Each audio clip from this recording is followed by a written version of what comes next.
ये हमारे पास है, इसमें हम कौन सा सिलेक्ट कर रहे थे? फर्स्ट एमसीक्यू बताइएगा कौन सा होगा?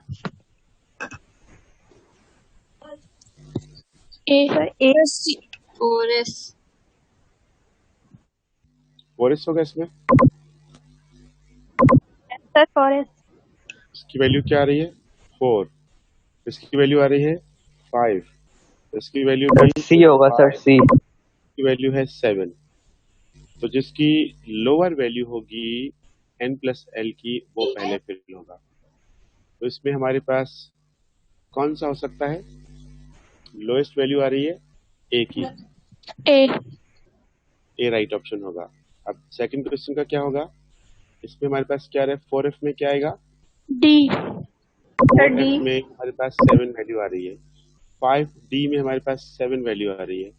6s में हमारे पास 6 वैल्यू आ रही है और इसमें हमारे पास 5 आ रही है। तो इनमें से हम किसको सिलेक्ट करेंगे? डी को। गुड। और थर्ड क्वेश्चन में क्या होगा? विच ऑर्बिटल विल फिल फर्स्ट? कौन सा पहले फिल होगा? 4s, 4p, ए होगा। डी। ए हो जाएगा। अगेन सेम रिपीट हो गया फर्स्ट वाला। सेम रिपीट हो गया क्वेश्चन।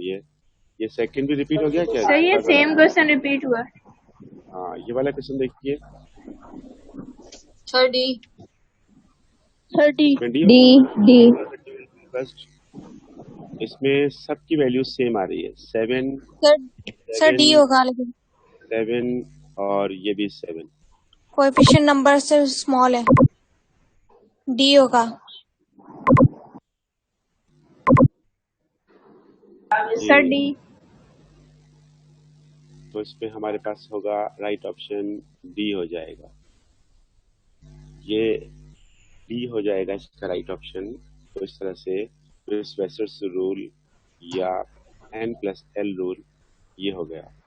इसके बाद फिर एक और रूल भी है, और वो कौन सा है? हंस रूल। ये क्या कहता है हंस रूल? के मुताबिक जो है हमारे पास अगर इक्वल एनर्जी वाले ऑर्बिटल्स अवेलेबल हैं तो फिर इलेक्ट्रॉन जो है वो ऑर्बिटल्स को सिंगली ऑक्युपाई करेगा। जब सारे ऑर्बिटल सिंगली ऑक्युपाइड हो जाएंगे उसके बाद फिर पेयरिंग स्टार्ट होगी। तो इस हिसाब से हमारे पास ये अप्लाई होगा पीडीएफ पर। लेकिन डी जनरेटेड ऑर्बिटल यानी इक्वल एनर्जी वाले ऑर्बिटल्स वो कौन से होंगे? उसके लिए शर्त क्या है? जिनके पास सेम वैल्यू हो प्रिंसिपल और एजिमुथल क्वांटम नंबर्स की। इन दोनों की वैल्यू सेम होनी चाहिए। या हम कह सकते हैं कि जिसमें n+l की वैल्यू सेम होगी वो ऑर्बिटल हमारे पास जो है कहलाएगा डी जनरेटेड ऑर्बिटल, जिसमें n+l की वैल्यू सेम होगी। अब देखिए क्या इसमें n+l की वैल्यू सेम आ रही है तीनों में? No sir. इसमें तीनों में n+l की वैल्यू सेम आ रही है? Yes sir. सर इसमें आएगी। इसमें सी में भी आ रही हो शायद, देखें। No sir. डी में? No sir. तो इसका मतलब ये बी हुआ होगा। इनमें से डी ऑप्शन जो है वो हमें सिलेक्ट करना होगा और हमारा राइट ऑप्शन हो जाएगा बी। बी हो जाएगा राइट ऑप्शन के बी में हमारे पास जो है हर तरफ को जो है सबकी एन की वैल्यू भी सेम है और एल की वैल्यू भी सेम है। अच्छा, उसके बाद फिर नीचे नेक्स्ट क्वेश्चन देखिएगा कि कौन सा जो है वो कौन सी इलेक्ट्रॉनिक कॉन्फ़िगरेशन करेक्ट है? Ground state electronic configuration correct है कौन सी? ए में देखिए ए सही है। 3s2, 3px2, 3py1, 3pz0। तो ये आपको करेक्ट लग रही है या नहीं? Yes sir. कैसे मायरा? करेक्ट ए लग रही है। करेक्ट है। ये करेक्ट है? यस सर करेक्ट है। तो चलिए, अगर आप कह रहे हैं नो सर। ये नो सर करेक्ट नहीं है? करेक्ट नहीं है। ये क्या हुआ भाई? स्टेटमेंट चेंज हो गई? नहीं सर नहीं। तो इसका मतलब ये करेक्ट नहीं है। ये क्यों करेक्ट सर नहीं करेक्ट है। है? बस करेक्ट नहीं है। सर बताइए एस क्यों में correct जो है ना वो 2 इलेक्ट्रॉन है, पहले तो एक आएगा ना सब में। नहीं, एस वाला बिल्कुल करेक्ट है। नो सर, ये पी पी एक्स में जो दो है, है। पी एक्स जो है पी उसमें एक्स लास्ट वालों में तीनों में एक एक होगा, आएगा। 1-1 होगा लास्ट वाली 3 में। पी जेड 0 है, जब पी और पी एक्स में 2 इलेक्ट्रॉन है, तो ये कैसे हो जाएगा? पी एक्स में 2 इलेक्ट्रॉन है और पी जेड में एक भी नहीं है, ये तो करेक्ट नहीं होगा। अब इसमें देखते हैं क्या ये हमारे पास इक्वल एनर्जी वाले डी जनरेटेड ऑर्बिटल्स हैं। अगर हैं तो इनमें फिलिंग सही है।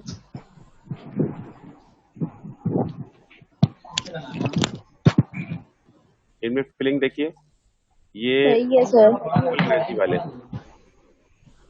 देखिए इसमें भी नो अगेन सर। यहाँ पर 2 इलेक्ट्रॉन आ गए और ये खाली ही रखा है यहाँ पर, तो 0।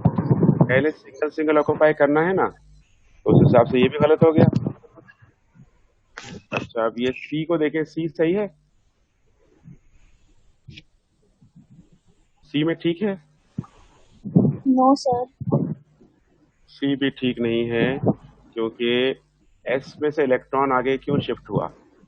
जब ग्राउंड स्टेट की बात हो रही है, ग्राउंड स्टेट इलेक्ट्रॉनिक कॉन्फ़िगरेशन के हिसाब से एस का इलेक्ट्रॉन शिफ्ट क्यों हुआ आगे? तो ये सी भी सही नहीं है, हो सकता है डी भी सही ना हो। देखिए डी को देखिए, ये करेक्ट है या नहीं? नो सर, डी करेक्ट है। सर डी में भी करेक्ट है। सर करेक्ट है। डी करेक्ट है, क्योंकि डी में शुरू वालों 2-3 में 1-1 इलेक्ट्रॉन है, बाद वालों में 0-0 है, तो हमारे पास डी में है ही 3 इलेक्ट्रॉन, तो उसके हिसाब से बिल्कुल सही फिलिंग है। तो ये देखना होगा कि आपके पास ऑर्बिटल्स कितने अवेलेबल हैं और उसके हिसाब से आपने फिलिंग किस तरह की हुई है, उस तरह से देखना पड़ेगा। अगर आपके पास इक्वल एनर्जी वाले ऑर्बिटल्स अवेलेबल हैं और ये आपके पास पी की कंडीशन है और आपके पास है P3, सर शोर आ रहा है। हाँ किसी के माइक से शोर आ रहा है, तो ये P3 है, तो अब इसमें आप क्या करेंगे? सिंगल सिंगल इलेक्ट्रॉन तीनों में फिल कर देंगे, और जब सिंगल सिंगल फिल होंगे तो उनकी स्पिन पैरेलल होनी चाहिए, ये है करेक्ट। इसके बजाय अगर आपने इसको ऐसे रख लिया तो वो इनकरेक्ट कहलाएगा। ये देखिए, ये स्पिन अप और दूसरा जो है वो स्पिन डाउन, तो ये इनकरेक्ट कहलाएगा, और ये स्पिन अप, ये करेक्ट नहीं कहलाएगा। तो ये ख्याल रखना है कि जब सिंगल ऑक्यूपाई करेंगे तो उनकी स्पिन भी पैरेलल होनी चाहिए, स्पिन डाउन नहीं होनी चाहिए। इसके बाद हम चलते हैं आगे, और ये आपकी बुक के पॉइंट्स हैं, पेज नंबर 106 और 107 पर जो पॉइंट्स दिए हुए हैं वो पॉइंट्स हैं। ये आप अपनी बुक में से भी देख सकते हैं कि मैक्सिमम नंबर ऑफ ऑर्बिटल्स, जो नंबर ऑफ ऑर्बिटल्स हैं किसी भी एनर्जी लेवल में, वो हम मालूम कर सकते हैं कौन से फार्मूले से? एन स्क्वायर से। ये याद रखिएगा, अगर के है तो के में एन की वैल्यू है 1, 1 का स्क्वायर कितने ऑर्बिटल्स होंगे? ओनली 1। 1। और एल के लिए इसकी एन की वैल्यू है 2, 2 का स्क्वायर क्या होगा? 4। 4। 4 ऑर्बिटल्स होंगे। फिर के एल एम, एम में एन की वैल्यू है 3, 3 का स्क्वायर क्या होगा? 9। 9। 9। तो इस तरह से एन, एन जो है इसमें ये वैल्यू है 4, और 4 का स्क्वायर 16। अच्छा। 3। अब ये ऑर्बिटल्स कौन कौन से होंगे वो हम आगे देखते हैं। एक ऑर्बिटल में 2 से ज्यादा इलेक्ट्रॉन नहीं आ सकते, ये किसका प्रिंसिपल है? पॉली का प्रिंसिपल है कि एक ऑर्बिटल में मैक्सिमम 2 इलेक्ट्रॉन्स आ सकते हैं, ये हो गया पॉली का प्रिंसिपल। तो इसके बाद फिर हम चलते हैं आगे, लिखे हुए नहीं, बुक तो भेज दे। जी जी, अब नेक्स्ट पेज पर हम देखते हैं। हमारे पास जो है नेक्स्ट पेज पर सारे सेम टू सेम वही लिखे हैं। वही बुक वाले हैं, बुक को ही हमने पिक्चर ली है, बुक की पिक्चर लेकर हमने जो है ये किया। मैक्सिमम नंबर ऑफ इलेक्ट्रॉन्स, किसी भी एनर्जी लेवल में जो नंबर ऑफ इलेक्ट्रॉन्स हो सकते हैं उसके लिए फार्मूला लिखा हुआ है 2n स्क्वायर। 2n स्क्वायर के हिसाब से हमारे पास के एल एम एन में कितने कितने इलेक्ट्रॉन्स होंगे? 2, 8, 18 एंड 32 इलेक्ट्रॉन्स होंगे। और उसके बाद आगे देखते हैं नेक्स्ट क्या है पॉइंट। नेक्स्ट पॉइंट हमारे पास है द नंबर ऑफ सब लेवल्स। सब लेवल्स एन की वैल्यू के हिसाब से, के एल एम एन के हिसाब से सब लेवल्स हम पीछे कर चुके हैं ना। के में एक एस होगा, एल में एस और पी होगा, और एम में एस पी डी होगा, और एन में एस पी डी एफ होगा। तो नंबर ऑफ सब एनर्जी लेवल्स जो होंगे हर एक एनर्जी लेवल में, वो होंगे एन की वैल्यू के हिसाब से, जो एन की वैल्यू है उसके बराबर होंगे। फिर ये वाला पॉइंट नोट कीजिएगा, ये ई और एफ पॉइंट नोट कीजिएगा कि ई और एफ पॉइंट में क्या बताया गया है। इसमें बताया जा रहा है कि अगर आप नंबर ऑफ ऑर्बिटल्स देखना चाहेंगे सब एनर्जी लेवल्स में, तो उसके लिए फार्मूला होगा 2l+1। तो 2l+1 के हिसाब से अगर आप एस में देखना चाहेंगे तो एस में कितने इलेक्ट्रॉन आ सकते हैं। 2 into value of L is 0। L की वैल्यू 0 हो गई, और उसको आप उसमें प्लस कर लें 1 को, तो क्या मिल जाएगा आपको इसका आंसर 1 मिल जाएगा। पी के लिए अगर आप देखना चाहेंगे तो पी में क्या हो जाएगा, इसमें 2 इंटू 1, 2 इंटू 1 प्लस 1, क्या मिलेगा आपको 3. 3 मिल जाएगा। और इस तरह से डी में क्या मिलेगा आपको 5, और एफ में क्या मिलेगा आपको 7. 7। 7. तो हमारे पास एन शेल में जब हमने ऑर्बिटल फाइंड आउट किए थे, एन की वैल्यू रखी थी 4, और 4 का जब स्क्वायर करेंगे तो क्या आंसर आएगा 16। अगर हम इन 16. सबको प्लस करेंगे तो आंसर क्या आएगा,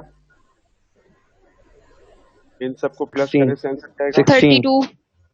32 आएगा। Yes sir. 16 आएगा इनको प्लस करने से आंसर।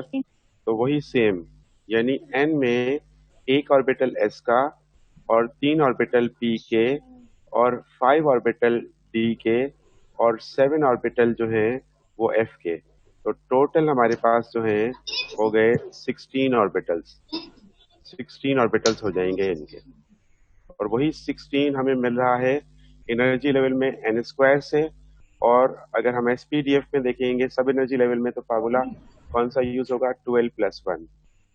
आपके पास क्वेश्चन ये आ सकता है which of the following formula will be use to find the orbitals in sub energy level. आप सिलेक्ट करेंगे 12+1। अगर आपके पास क्वेश्चन आता है which of the following formula will be use to find the orbitals in energy level, तो आप select करेंगे N square. N square for energy levels and 12+1 किसके लिए, सब एनर्जी लेवल्स के लिए। अब जब इलेक्ट्रॉन्स फाइंड आउट करने होंगे तो 2n स्क्वायर के साथ हम 2 लगाते थे, 2 into 2n square energy levels में इलेक्ट्रॉन मालूम कर देते थे, 2 8 18 32 आ रहे थे। जब हम सब एनर्जी लेवल में इलेक्ट्रॉन मालूम करेंगे तो इसी वैल्यू के साथ 2 लगा देंगे, और इसको 2 से मल्टीप्लाई करेंगे, तो जितने ऑर्बिटल्स हैं उसके डबल इलेक्ट्रॉन आ जाएंगे। एसपीडीएफ में इलेक्ट्रॉन्स आ जाएंगे 2 6 10 और 14 रिस्पेक्टिवली। ये हो जाएगा। अब इसके बाद फिर Yes, हमारा sir. जो लास्ट पॉइंट है उस लास्ट पॉइंट को देखते हैं। लास्ट पॉइंट की 2 पॉइंट्स और हैं। एक तो डीजेनरेटेड ऑर्बिटल वाला है, वो अभी हमने देखा, जिसमें n+l की वैल्यू सेम होगी, तो वो कहलाएंगे डीजेनरेट ऑर्बिटल्स। और उसके अलावा जो है लास्ट पॉइंट में बताया है नोटेशन का NLX। NLX में अगर आपसे पूछा जाए कि सोडियम को देखें, तो सोडियम का एटॉमिक नंबर है 11। 11 के हिसाब से इसकी जो इलेक्ट्रॉनिक कॉन्फ़िगरेशन हो रही है, उसमें लास्ट इलेक्ट्रॉन यानी वैलेंस इलेक्ट्रॉन, उसकी इलेक्ट्रॉनिक कॉन्फ़िगरेशन है 3s1। तो 3s1 के हिसाब से देखिएगा NLX। आपके पास क्वेश्चन क्या आ सकता है एमसीक्यू, आपके पास ये आ सकता है what is the value of x, what is the value of x, x की वैल्यू क्या 1. होगी 1. For the valence electron of sodium. अगर So पूछे 1. अगर पूछे कि what is the value of principal quantum number for the valence electron of sodium, तो क्या होगा 3. 3. और अगर पूछे कि what is the value of azimuthal quantum number for the valence electron of sodium, 0. 0। Very good. अब यही वाली बातें सारी की सारी जो है आपसे पूछ सकते हैं सोडियम को हटाकर किसी और एलिमेंट के लिए। क्लोरीन के लिए, कैल्शियम के लिए, पोटेशियम के लिए, या कोई भी XYZ एलिमेंट आ सकता है, उसके लिए आपसे पूछ सकते हैं कि NLX की वैल्यू क्या होगी। समझ में आ रही बात? MCQ कर लेंगे इसको। Yes sir. Yes, sir. चलते हैं आगे। और नेक्स्ट जो हमारा है, ये जो अभी पढ़ाया है आपको, उसको उससे आगे वाले जो टॉपिक्स हैं वो बोर्ड वाली पिक्चर आ गई आपके सामने। एटॉमिक रेडियस, आयोनिक रेडियस और electron, iron potential, electron affinity, electronegativity, ये टॉपिक्स बाकी हैं हमारे। फिर उन्हीं को थ्योरी में भी दिया हुआ है डिटेल में, यहाँ पर दिया हुआ है थ्योरी में डिटेल में। तो ये हमारे टॉपिक्स बाकी हैं, इनको भी हमें पढ़ना है। तो हम पहले बोर्ड वाला काम पढ़ लेते हैं। सर हाइड्रोजन स्पेक्ट्रम की सीरीज में जो हमने वैल्यूज लिखी हैं वो याद भी करनी है? वो याद करनी है आपको, वो तो आपको याद करनी होंगी ना। तो वो आपको वैल्यूज जो है टेस्ट में दे सकते हैं बिल्कुल। जी हम आगे सर चलें। जी जी। सर ग्राउंड स्टेट और एक्साइटेड स्टेट में फर्क क्या होता है? ग्राउंड स्टेट इलेक्ट्रॉनिक कॉन्फ़िगरेशन अगर हम ले रहे हैं ना, तो हमारे पास है, जैसे हम कह रहे हैं कि 1s को तो हम छोड़ दें क्योंकि इस पर तो एक्साइटेड स्टेट हम नहीं बनाते, हम लेते हैं 2s से। 2s2 जो इलेक्ट्रॉनिक कॉन्फ़िगरेशन है, ये है हमारे पास बेरिलियम की। जब इसकी एक्साइटेड स्टेट इलेक्ट्रॉनिक कॉन्फ़िगरेशन करेंगे तो ये हो जाएगा 2s1 और 2px1, यानी इसका इलेक्ट्रॉन जो है p में शिफ्ट हो गया, 2px1। एक्साइटेड स्टेट का मतलब कि हमने एक s वाला जो ऑर्बिटल है उसके इलेक्ट्रॉन को आगे शिफ्ट कर दिया, तो 2px1 हो गया।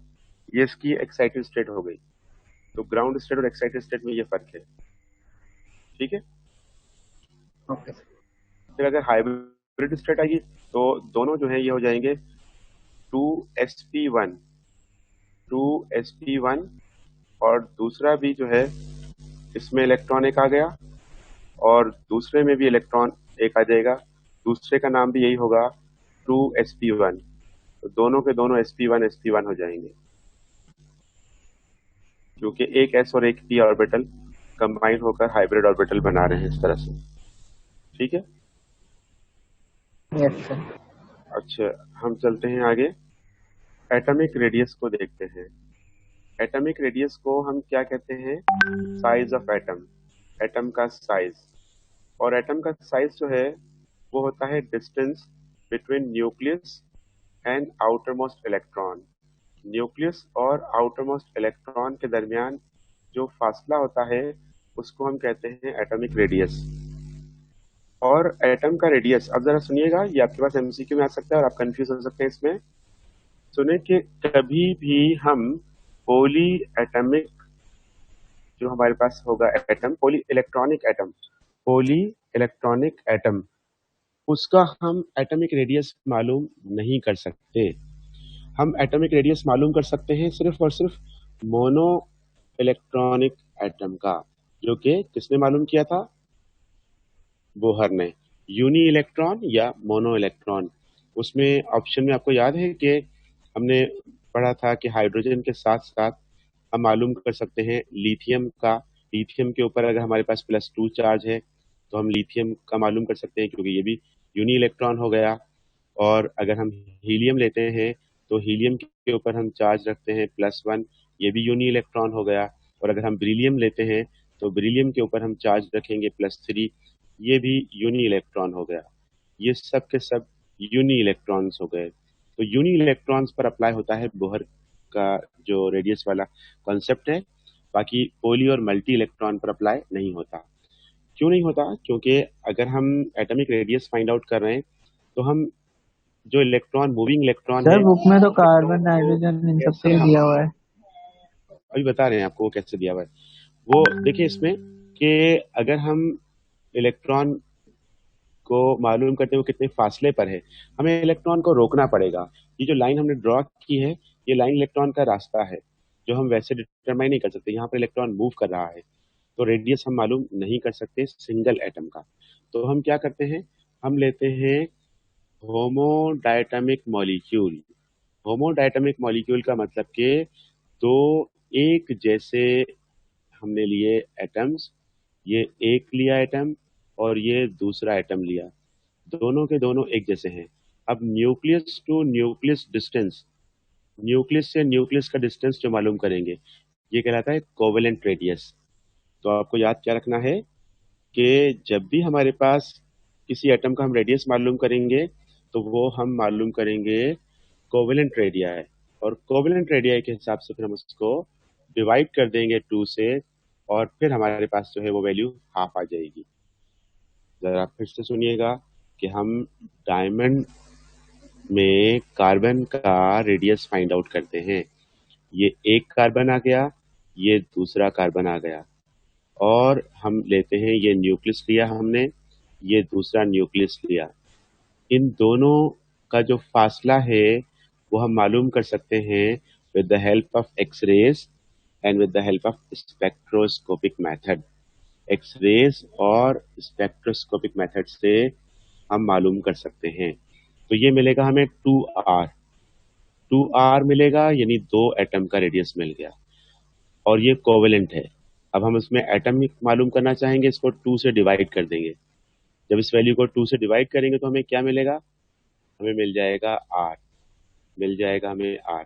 सपोज के डायमंड में कार्बन का कोवेलेंट रेडियस जो है वो है 1.54, ये हमें एक्स रेज से पता चला, 1.54 एंगस्ट्रॉम।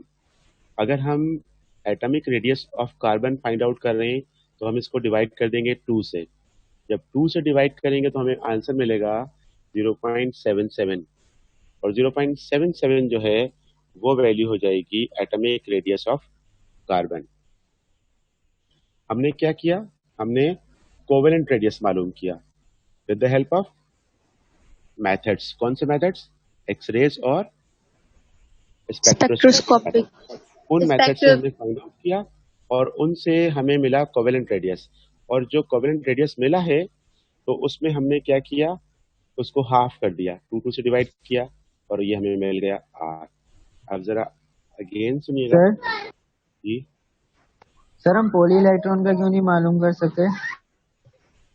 पोली इलेक्ट्रॉन में हमारे पास डिफरेंट ऑर्बिटल्स जो हैं उनमें डिफरेंट इलेक्ट्रॉन्स मूव कर रहे हैं। अब एक इलेक्ट्रॉन यहाँ पर मूव कर रहा है तो उसके साथ दूसरा इलेक्ट्रॉन यहाँ पर है, और इसके अलावा यहाँ पर इलेक्ट्रॉन मूव कर रहे हैं, इसमें हमारे पास जो है दो, एक हो सकता है, दो हो सकते हैं, 8 हो सकता, 8 तक इलेक्ट्रॉन आ सकते हैं इसमें।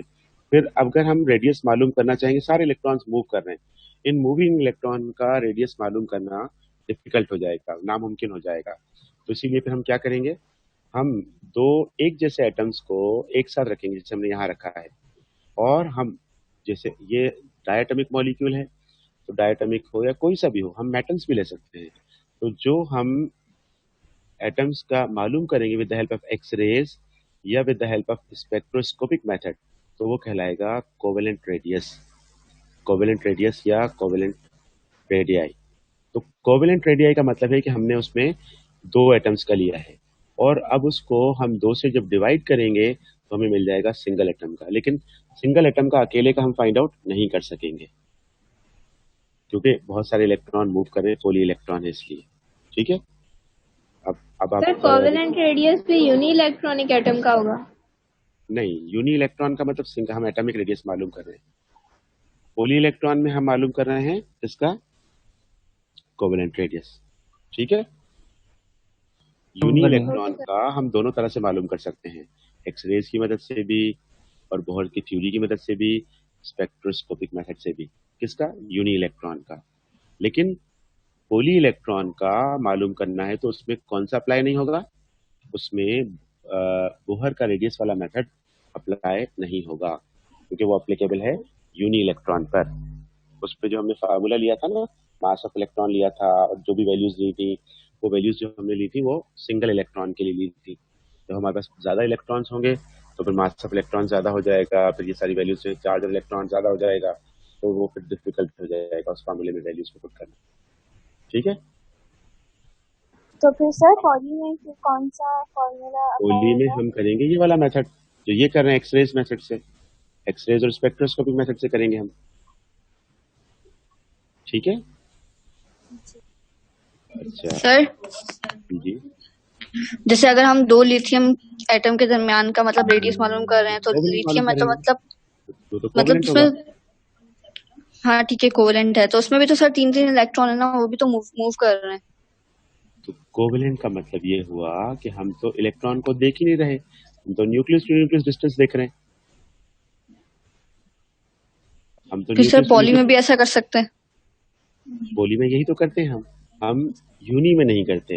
वो जो लिथियम का मैंने एग्जांपल दिया था ना आपको, अगर लिथियम जी में एक इलेक्ट्रॉन बचा है, जब उसने 2 इलेक्ट्रॉन लूज कर दिए हैं +2 चार्ज के साथ, तो अब हम अप्लाई कर सकते हैं बोहर का जो रेडियस वाला कॉन्सेप्ट था, r=n² वाले के हिसाब से, वो हम कर सकते हैं।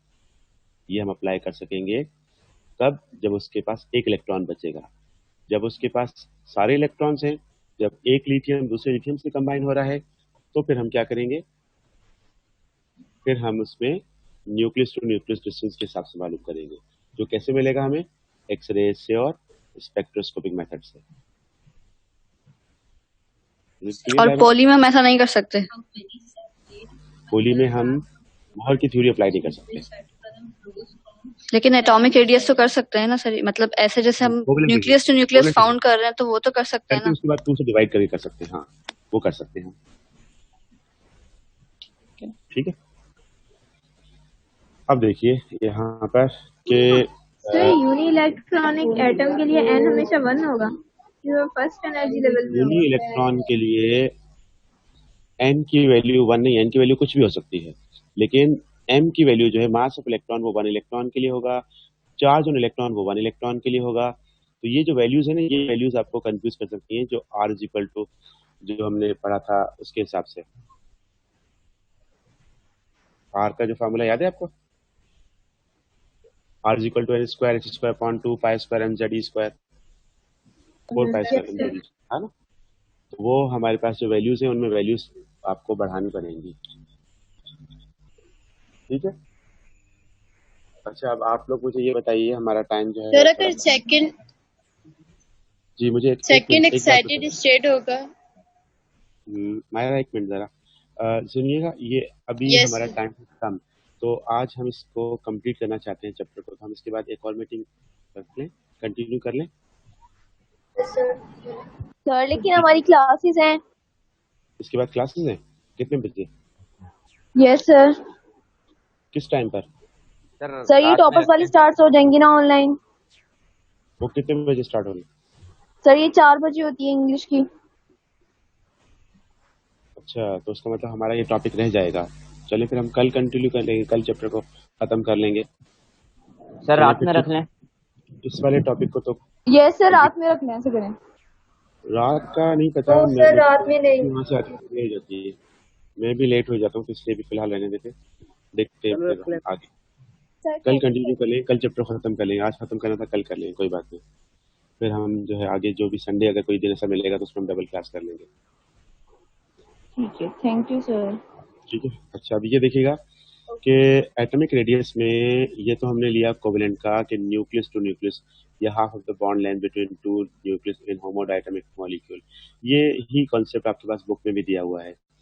अब जरा देखिएगा आगे हेट्रो एटॉमिक मॉलिक्यूल के हिसाब से, हेट्रो एटॉमिक मॉलिक्यूल वाला जो कॉन्सेप्ट है, इस कॉन्सेप्ट में बात जो की जा रही है उसमें ये कहा जा रहा है कि एक एटम आपके पास छोटा सा है, हाइड्रोजन आ गया, दूसरा एटम बड़ा सारा है, तो ये जो दो एटम्स आ गए हैं आपके पास, तो इन दो एटम्स में आप न्यूक्लियस टू न्यूक्लियस डिस्टेंस मालूम कर लेंगे with the help of spectroscopic method. ठीक है। अब आप जो है ये मालूम कर लिया आपने।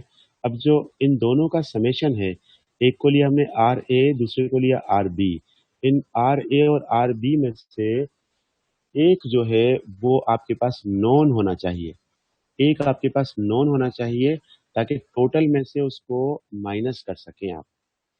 टोटल में से उसको माइनस करेंगे तो फिर आपको जो है वो मिलेगा दूसरे एटम का रेडियस। दोबारा सुनिएगा, हमने मालूम किया है कोवेलेंट रेडियस, लेकिन वो जो कोवेलेंट रेडियस है वो हेट्रो न्यूक्लियर मॉलिक्यूल है, एक एटम छोटा है, और एक एटम बड़ा है। न्यूक्लियस टू न्यूक्लियस डिस्टेंस हमें मिल गया है। तो जो छोटे एटम वाला या बड़े एटम वाला कोई सा भी हम ले लेंगे R1 और दूसरा हम ले लेंगे R2 या फिर RA और RB, ये ले लेंगे हम। इन दोनों का जो समेशन है उसका वो हमें मिल गया है with the help of X rays या स्पेक्ट्रोस्कोपिक मेथड से। अब दोनों में से एक नोन होना चाहिए, एक ऑलरेडी नोन होना चाहिए, पहले से पता होना चाहिए। तो फिर आप जो टोटल है उसमें से जो नोन है उसको माइनस कर देंगे तो आपको अननोन मिल जाएगा। इस तरह से मालूम करते हैं, ये आपके पास बुक में दिया हुआ है। ठीक है, उसके बाद फिर एक पॉइंट और देखिएगा कि फास्फोरस जो है वो हैलाइड बनाता है, पेंटा हैलाइड और ट्राई हैलाइड। इसमें से सारे हैलाइड्स बन जाते हैं लेकिन फास्फोरस पेंटा आयोडाइड नहीं बनता। तो जो फास्फोरस पेंटा आयोडाइड नहीं बन रहा है उसका रीजन यही एटॉमिक साइज है कि एटॉमिक साइज बहुत बड़ा है आयोडीन का। तो 5 आयोडीन एक फास्फोरस के साथ अटैच नहीं हो सकते। तो इसीलिए अगर आपके पास क्वेश्चन आए विच of the following compound does not exist, या कौन सा कंपाउंड एग्जिस्ट नहीं करता, तो वो PI5 होगा। फिर आपसे पूछे क्यों नहीं करता, तो आप स्पेसिफाई करेंगे due to the larger size of iodine. Iodine के बड़े साइज की वजह से PI5 एग्जिस्ट नहीं करता।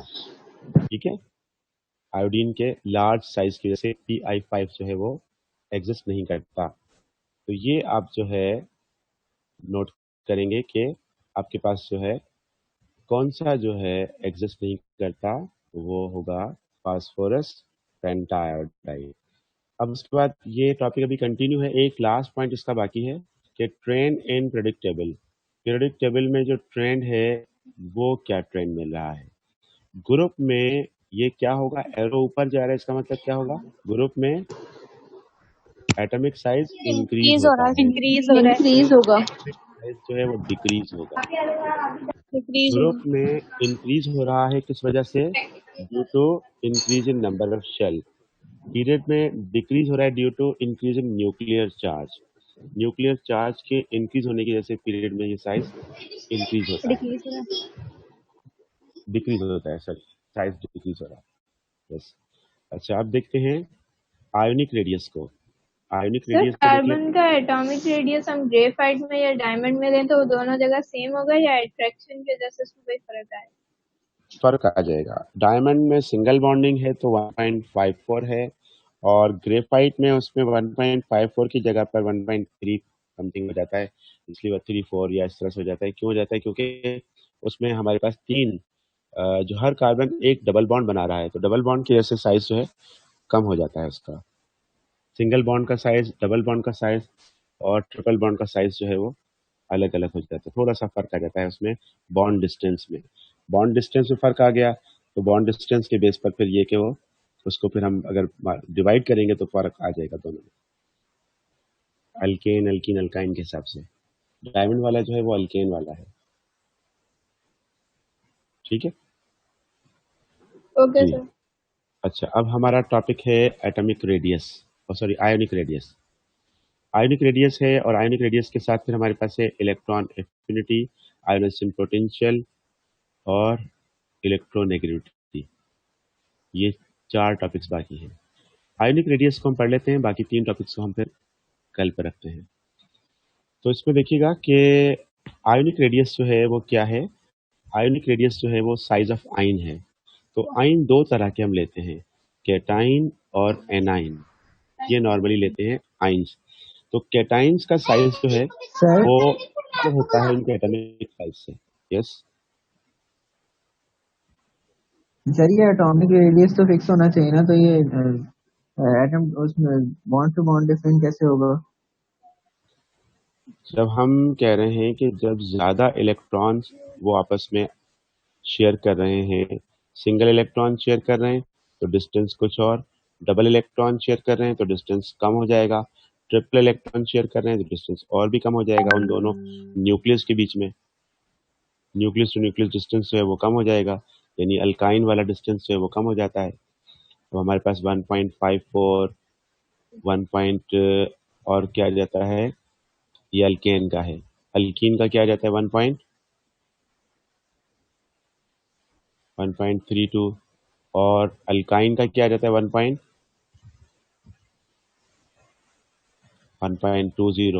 यानी ये सिंगल बॉन्ड कार्बन कार्बन के बीच में, ये कार्बन कार्बन के बीच में डबल बॉन्ड, ये कार्बन कार्बन के बीच में ट्रिपल बॉन्ड।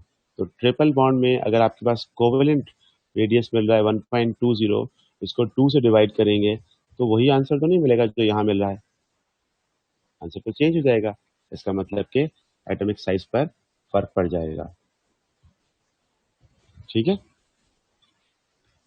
अब आयोनिक साइज को हम फिर कल कंटिन्यू करेंगे क्योंकि हमारे पास टाइम बचा है लेस देन 1 मिनट या 1 मिनट के करीब है। और आपका भी जो है दूसरी मीटिंग कॉल करेंगे तो फिर वो आपका टाइम सारा चला जाएगा। तो इसलिए अभी हम इसको यहाँ स्टॉप कर देते हैं और अभी सर आपका कोई और सवाल हो तो कर लें। जी सर, तो हमें सिंगल एटम जो बिल्कुल मतलब किसी से बॉन्डेड ना हो, उसका रियल रेडियस तो नहीं मिलेगा ना? जो सिंगल एटम है जो किसी से बॉन्डेड नहीं है तो उसका एटॉमिक साइज कैसे मालूम करेंगे, तो वो हम नहीं मालूम कर सकते, हमें कोवेलेंट रेडियस की मदद से ही मालूम करना होगा। हम एटॉमिक रेडियस की मदद से मालूम नहीं कर सकते। Okay sir. सर बेरिलियम के बाद वाले जो है मतलब कार्बन से फिर वो पॉलीएटॉमिक हो जाएंगे। बेरिलियम में भी हमने लिया है जब उसके ऊपर चार्ज है +3 तब। अगर उसके ऊपर चार्ज +3 नहीं है, वो हमारे पास एटॉमिक फॉर्म में है और नॉन आयोनिक फॉर्म में है, तो फिर हम उसका फाइंड आउट नहीं कर सकते with the help of Bohr's radius, मालूम नहीं कर सकेंगे। ठीक है, अब टाइम एंड हो रहा है और हम मीटिंग को एंड करते हैं। बेस्ट ऑफ लक, अल्लाह हाफिज़।